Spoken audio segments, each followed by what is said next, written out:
space.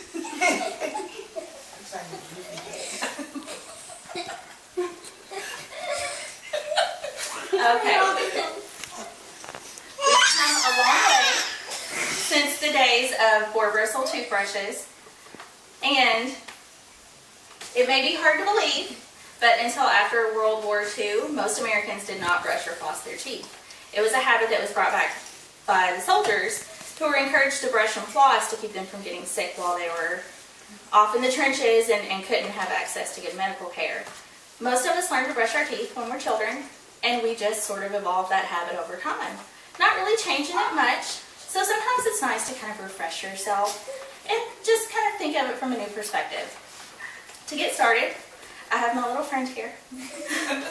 You need a soft bristle toothbrush, which is really important. Anything more firm than a soft bristle toothbrush can actually remove enamel from your teeth and damage your gums. And plaque is actually so soft that it can be removed with a washcloth. Just anything really soft. So the important thing is to be thorough, not necessarily vigorous. So to begin, most of us like to start with our dominant hand on the dominant side. For me, that's my right side. You want to start all the way in the back at a 45-degree angle. You also want to put toothpaste on your toothbrush. Very important.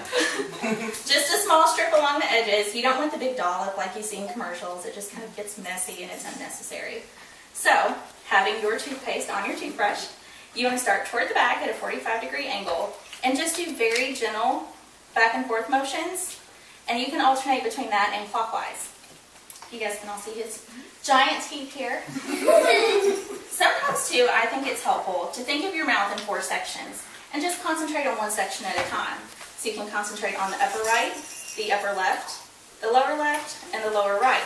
So you're still moving in the whole circle, but you know that you're getting everything. So you want to just take care of that one section at a time, and you want to brush all surfaces, the cheek side, the chewing side, and the tongue side over here.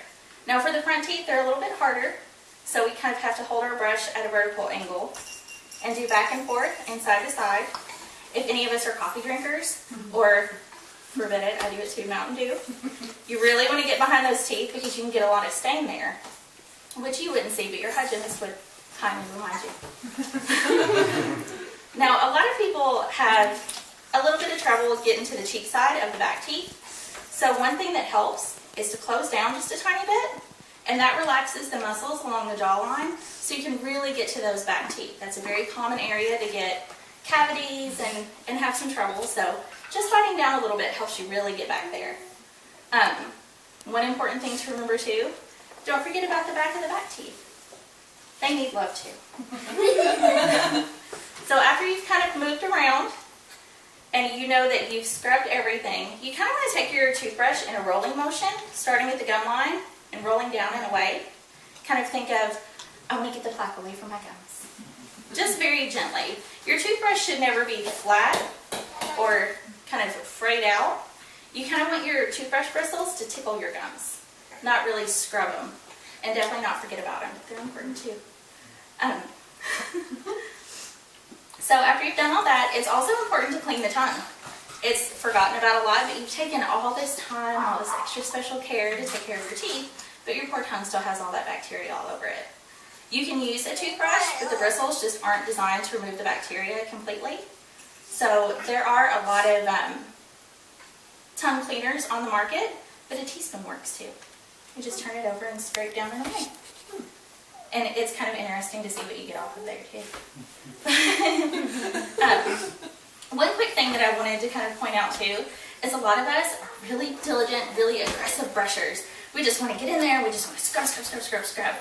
Somebody in here was raising their hand. One kind of general rule is to look at your own toothbrush, and if your bristles are frayed, your teeth and gums are afraid. While it's the best, idea to want to get your teeth as clean as possible, really being over-aggressive can cause recession of the gums. It can cause loss of enamel on the teeth, which can actually lead to more cavities, which is kind of the opposite of what you're trying to do. So anytime you feel like you're really just trying to scrub, think about tea time.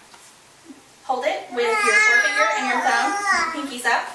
Try to make sure that this muscle this is my helper, is never flexed. If it's flexed like that, you just want to ease up and just very gently, because it doesn't take a lot of force, and it'll save you a lot of time and money later to avoid anything like recession. Also important is flossing.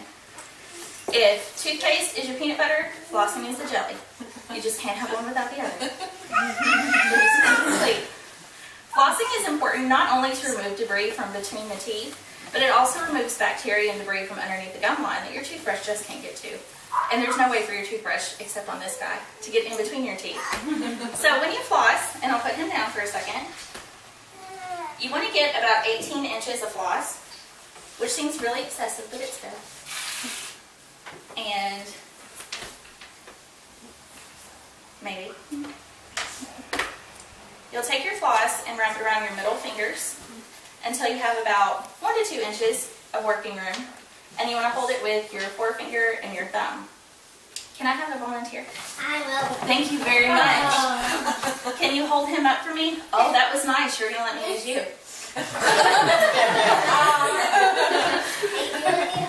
So what you want to do is very gently slide the floss between the teeth. Once you get in there, you want to hug it like a C for clean. And very gently rub all the way up, just under the gum line. So you're really getting the bacteria and everything from underneath there. You never want to snap your floss or jerk it out. You want to be very, very gentle and make sure that you go all the way around all the teeth. Now, same thing for brushing the back teeth. Flossing those back teeth can be really tough, especially for some guys because they feel like their hands are big and they won't reach back there. Biting down just a little bit, just like with brushing teeth, helps you get back there. I find too, a lot of times, if you're flossing your right side, those back teeth, sliding your jaw to the left kind of gives you that access. You don't necessarily have to see where the floss is going because you can feel it. You can use your fingers to kind of guide it down. But a lot of people think, well, what's the big deal? As technology has progressed and more information is found out about, medical causes and things like that, they have actually linked periodontal disease to heart disease. There have been correlations made to Alzheimer's, diabetes, and it has a lot of other systematic effects. But as my mechanic says, my sister, maintenance is always cheaper and easier than repair. So it's always easier just to kind of take that little time, even though it's a really hard habit to form. I myself have a hard time forming the habit of flossing. But once you've established that habit, it's easy, it's thoughtless, and it just saves a lot of time and effort in the end. Does anybody have any questions? Yes, ma'am. How many times should you brush your teeth a day, and when should you floss? Very good. You should brush your teeth at least twice a day, preferably after every meal. The APA recommends that you floss at least once daily, but personally I think it's a good idea to floss each time you brush, just so you know you're leaving with a healthy, clean surface. If you have to pick one time a day, I would recommend before bedtime, because everything is just kind of sitting there while you're sleeping, so you know that you're going to bed with a clean slate. Good to know. Any other questions? Yes, ma'am. How many times do you have to floss your teeth? Well, as I just said, ideally you should floss at least once a day, but twice a day is good. Each time you brush your teeth, it would be great to floss. Okay. Any other questions? Yes, ma'am. Is there a certain type of toothbrush you should use? As long as it's a soft bristle, anything is good. There's a lot of conflicting opinions about a manual toothbrush versus a power toothbrush. I do use the Sonicare, and I like it because it's kind of mindless for me. It has a timer. So, and ideally you want to spend about 30 seconds on each section of your mouth. It times it for me so I don't have to think about it. So that's kind of nice. The dentist that I work for, actually for aggressive brushers, he recommends an electric brush that spins, because the spinning motion keeps you from scrubbing, and then you can just let it spin for you as you touch all surfaces of your teeth. If you're using a manual toothbrush, how often should you change the brush? Usually about every 3 months, but as you feel like you should.